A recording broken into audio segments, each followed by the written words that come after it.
Breaking Jain news. Maharashtra के पूना में विराजमान परम पूज्य आचार्य श्री विद्यासागर जी महाराज के शिष्य परम पूज्य मुनि श्री विशाल सागर जी महाराज से सुनिए राजस्थान का वह प्रसंग जब एक अत्यंत क्रोधित एवं उत्तेजित ऊंट किस प्रकार आचार्य श्री के पास आते ही हो गया शांत और नतमस्तक। आपको एक प्रसंग बताता हूं कि कैसे उनके निकट आकर हर व्यक्ति या हर जीव कैसे शांत हो जाता था। ये घटना जब उस समय की है जब 1974 में दादा गुरु की समाधि के बाद आचार्य भगवान महावीर जयंती के लिए उस भीलवाड़ा राजस्थान में थे। गुरुदेव ने भीलवाड़ा राजस्थान में महावीर जयंती की और वहाँ से बिहार करते हुए राजस्थान में एक बागोर गांव है।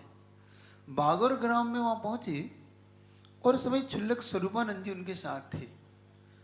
जब वो पहुँचे तो सुबह सुबह अपनी चर्या के लिए, जंगल जाने के लिए, शुद्धि के लिए वो जब उस जंगल के स्थान में पहुँची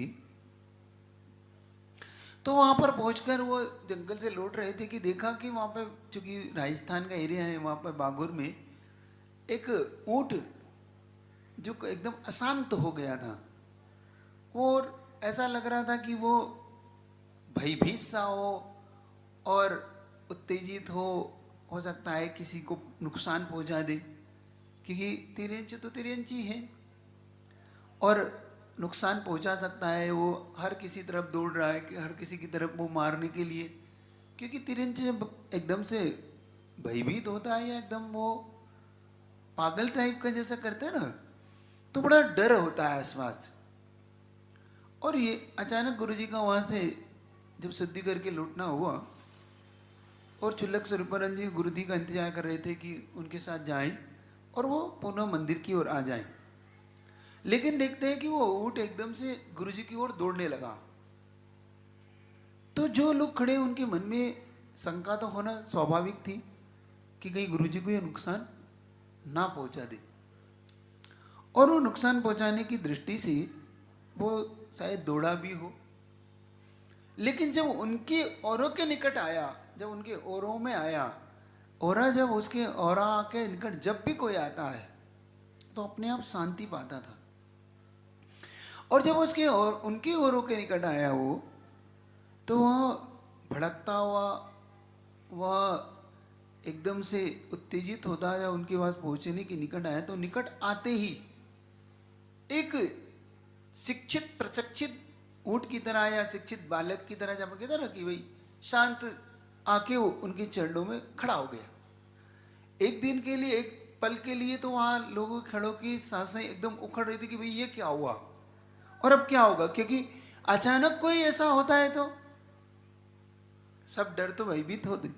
लेकिन निर्भीक और निडर साधक जब अपने वात्सल्य से देखता है, अपने वात्सल्य की छाव में देखता है, तो इसीलिए कहते ना कि तीर्थंकरों के चरणों में क्यों तिरंच भी बैठ जाता है, क्यों जन्मजात बेरी तिरंच भी एक साथ बैठ के शांति से जीते।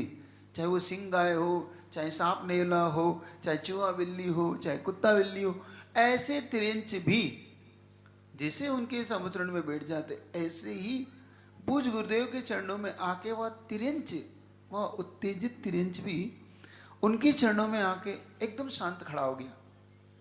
और जब वो शांत खड़ा हो गया तो गुरुजी पहले तो शांति से कायसर करते हुए खड़े हो गए, फिर गुरुजी ने वात्सल्य भरा जब उसकी दृष्टि ओर डाली तो थोड़ा बहुत जो शांत था वो भी बैठ गया।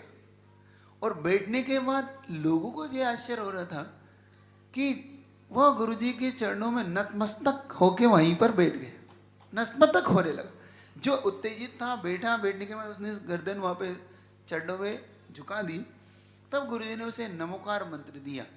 जो कभी हम पुराण ग्रंथों में सुनते हैं वो गुण जब जीवंत होने लगते हैं, मैंने कहा ना कि जो पुराण ग्रंथ को स्वयं जीवंत करते थे, जीवंत कर देते हैं, ऐसे महान गुरुवर के चरणों में जब ऊँट भी पहुंचा तब लगने लगा कि वात्सल्य जितना गहरा होता है, जिनकी चरणों में आकर वो सब जीव भी शांति पाते।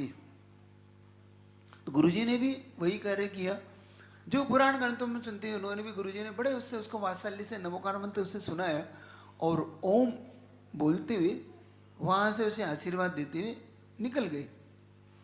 अब ऐसे प्रसंगों में हम सुने और समझे तो लगता है कि उनके अंदर क्या चीज थी, वो क्या आकर्षक था, कौन सा आकर्षण था।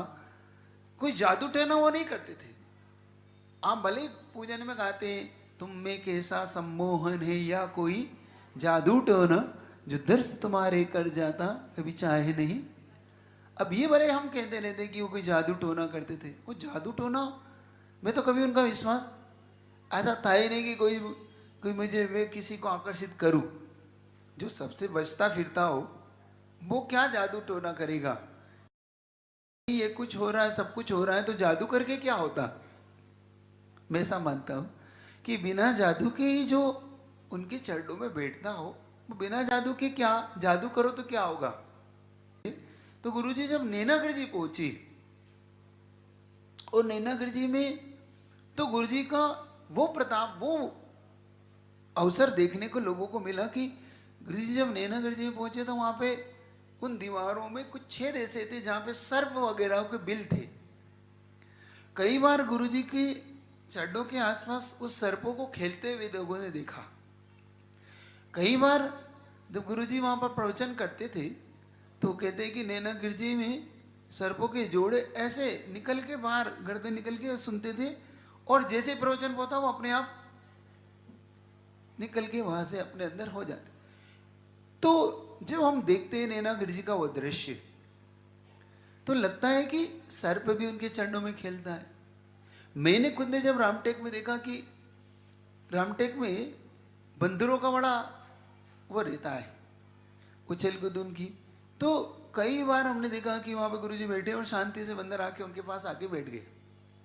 उसने शांति से जो वहां खाया पिया और गुरुजी के एक नेचर था कि वो नीचे निगाह करके बैठ जाते थे, क्योंकि गुरुजी का मानना था कि तिरंचों की ओर ज्यादा उससे नहीं देखना, क्योंकि वो हो सकता है डरभीत भयभीत हो जाए। और गुरुजी का देखो वात्सल्य की चरम सीमा ये थी कि अपने देखने से कोई भयभीत ना हो।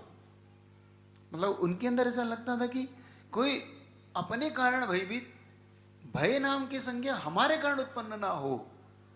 तो और भी तो वो तिरंचों का, चाहे वो मैंने बंदर का देखा, नैनागढ़ में सर्प का तो इतना लोगों के बीच में था कि वो सर्प जब दोपहर की क्लास हो, सुबह का प्रवचन हो, रविवार को जब प्रवचन विशेष होता था तो हजारों की भीड़ ये दृश्य देखती थी कि भाई ये कहां से आते हैं और ये कहां जाती। उन सर्पों को देख के बड़ा आश्चर्य होता था।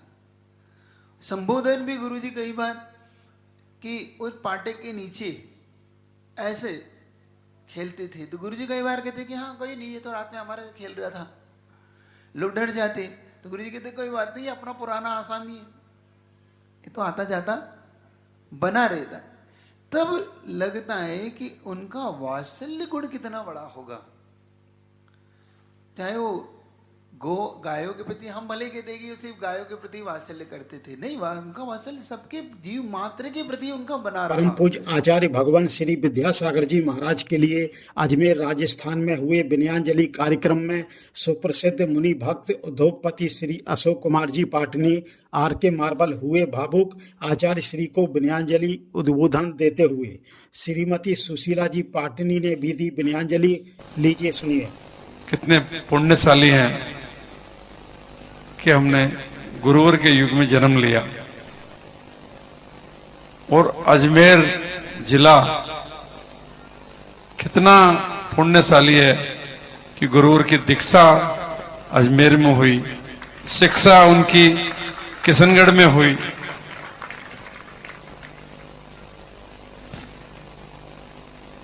पर गुरुजी बहुत जल्दी चले गए, ऐसी उम्मीद नहीं थी कितने जल्दी चले जाएंगे। पर गुरुजी ने पूरी तैयारी कर रखी थी। वो आज से नहीं, कई सालों से उन्होंने तैयारी कर रखी थी। मैं आपको एक बात बताऊं आपको कि गुरुजी ने नमक का, मीठे का, शक्कर का, गुड़ का, ड्राई फ्रूट का, हरी का, सबका त्याग कर रखा था काफी सालों से। मतलब दीक्षा के कुछ 2-4 साल बाद ही उन्होंने सब कुछ त्याग कर दिया।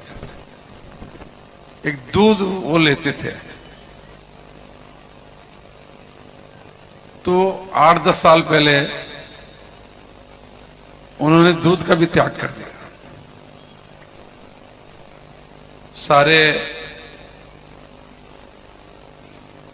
वैद्य लोगों ने उन्होंने कहा कि भी कभी भी कोई दवा दे तो दूध की जरूरत है, दूध तो इनका चालू करो, कम से कम चालू कराओ। सभी लोगों ने, आचार्य श्री का, मैंने भी कहा। तो उन्होंने, मैंने निवेदन किया आचार्य श्री दूध तो कम से कम, तो शरीर के लिए दूध तो बहुत जरूरी है। तो आचार्य श्री ने मेरे को कहा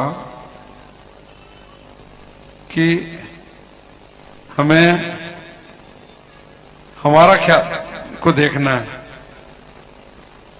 शरीर को नहीं देखना है, हमें तैयारी करनी है। तो उस समय से वो धीरे धीरे सारे सब चीजें पूरा उनको पूरा, और भी महीना भर पहले भी मैं जाके आया था, तब भी उनको आर भी देके आया था मैं। लेकिन आर के भी वो बिल्कुल गिनती से लेते थे। धीरे धीरे उन्होंने सारे सब चीजें कम कर रहे थे। तो पूरा उनको समझ के और पूरा चले गए। उनको तो मालूम था, लेकिन हमको मालूम नहीं था कि आचार्य श्री इतने जल्दी छोड़ के चले जाएंगे। और जोग से मैं भी उस दिन, एक दिन पहले वहां पहुंच गया और मैं वहीं था। शाम को मैं दर्शन करके गया था और रात को चले गए। गुरु जी की बहुत याद आएगी, सबको हमको बहुत याद आएगी। जैसा भी कभी भी कोई गुरु जी का, आज सुबह हम नारेली में विधान किया, आचार्य श्री की पूजन की, तो हमारे से पूजन भी नहीं हो सकती। क्या करें, तो एकदम जैसे जैसे वो अर्घ चढ़ा थे उनकी याद आई पूरी। आचार्य श्री खूब याद आएगी। अभी इन्होंने गाना गाया, याद आएगी। जैसे सुना पूरे एकदम पूरे सच जैसे याद आ गई। गुरु जी को बारंबार नमोस्तु। और गुरु जी से यही निवेदन है कि हम सबको, आप तो चले गए, लेकिन हम सबको जहां भी आप गए वहां से हमारे को आशीर्वाद दें कि हम भी आपकी तरह मोक्ष मार्ग की ओर बढ़े। इन्हीं भावनाओं के साथ आप सभी को सादर जिनेंद्र, गुरु जी को बारंबार नमोस्तु। मैं आमंत्रित करना चाहता हूँ यहाँ पर सुशीला जी पाटनी साहब को, वो भी पधारे, एक बार मंच पर आए। 2 मिनट शुभ, 2 मिनट प्लीज पधारे, आइए। चंदू भैया ने जब कहा कि पाटनी साहब को कि 9 तारीख का कार्यक्रम अजमेर में कर रहे हैं, तो कहा कि मेरी एनिवर्सरी भी है साथ के अंदर, तो उन्होंने कहा आचार्य श्री जरूरी है। आचार्य श्री मेरे लिए जरूरी है, मेरी एनिवर्सरी इतनी जरूरी नहीं है। मेरे लिए मन वचन तन अगर कुछ है तो आचार्य गुरुदेव है। तो आज हमारे बीच में अपनी भावनाओं को यह प्रकट किया है। मैं आमंत्रित करता हूँ सुशीला जी पाटनी अब हमारे बीच आ चुकी है।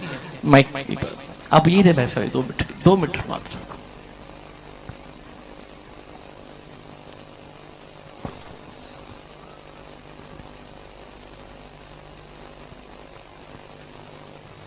मैंने सबसे पहले प्रथम आचार्य श्री के पपुरा जी में किए थे 86 में।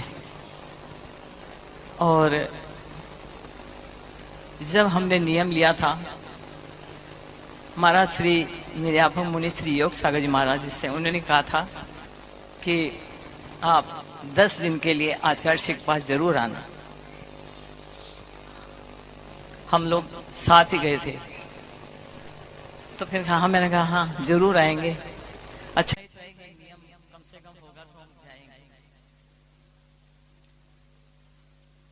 हम कम से कम 15 साल हमारे किशनगढ़ के बड़े लोग जाते थे, तो 10 दिन के लिए वो लोग तो जाते थे। तो उनके साथ हम लोग भी दर्शन करने जरूर जाते थे। फिर समय आगे बीतता गया, हम भी अपनी गृहस्थी से थोड़े फ्री हुए। तो मैं आज 15 सालों से कम से कम 16 कांड जी के उपवास व्रत कर रही थी। गुरु जी से लिया था, तो उनके सानिध्य में रहने का 2009 से रहती थी मैं 1 महीना। उनके साथ स्वाध्याय, आहारचर्या, इतना आनंद आता था, मन ऐसा करता था उन्हीं के पास रहें। पर सबके पास घर की समस्याएं सब चलती है। और अभी अब की बार उनका चतुर्मास था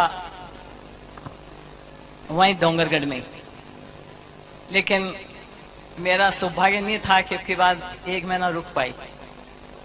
वो अहमदाबाद में चली गई, इसलिए पहले गई थी भारद्वाज से और उसके बाद में भी जाके आई। और उसके बाद में अभी लास्ट में मैं 5-6 दिन पहले पहुंच गई थी, लेकिन उनकी समाधि चल रही थी तो हम लोग दर्शन नहीं कर पाए। लेकिन उनकी वर्गणाएं वहां रहने से ऐसी अनुभूति हो रही थी कि साक्षात गुरुजी है। उनके पास रहने से ऐसे लगता था कि चाहे अभी हम कहीं रहे हिंदुस्तान में, पर ऐसा लगता था कि है गुरुजी, हम जाएंगे, अभी 10 दिन बाद जाएंगे। और फिर मेरा सौभाग्य इतना था कि परिवार इतना अच्छा मिला इन जैसे, तो कभी मना ही नहीं करे कि नहीं जाना, अभी तो गई थी, कभी नहीं बोले। मैंने कहा कि मैं कल जा रही हूं, तो भाई ठीक है, चाहे मैं 1 महीना बाद जाऊं तो ठीक है। तो मुझे तो बहुत ही उनके साथ रहने का मिला। उसके बाद में मैंने उनसे प्रतिमा ली, तो आचार्य जी बहुत खुश हुए थे। बोले आप प्रतिमा लेंगे तो हो जाएगा पानी की व्यवस्था? हाँ गुरुजी हो जाएगी। तो खजुराहो मैंने ली थी, और मैं तो बड़ी सौभाग्य है कि उनसे मैंने कुछ लिया। 1%, 90% और 99 तो नहीं, पर 1% लिया। बस मैं यही प्रार्थना करती हूँ, सबको ही मैंने बोला और मैं अभी भी, कि मैं उन चीज को संजो के ऐसे रखूंगी कि वो तो गए ही, लेकिन एक दिन हमें उनके चरण की रज पाते हुए करते हुए एक दिन उसी दिशा में हम पहुंचे। बस यही भावना है, और तो कुछ अपने पास है नहीं। मैं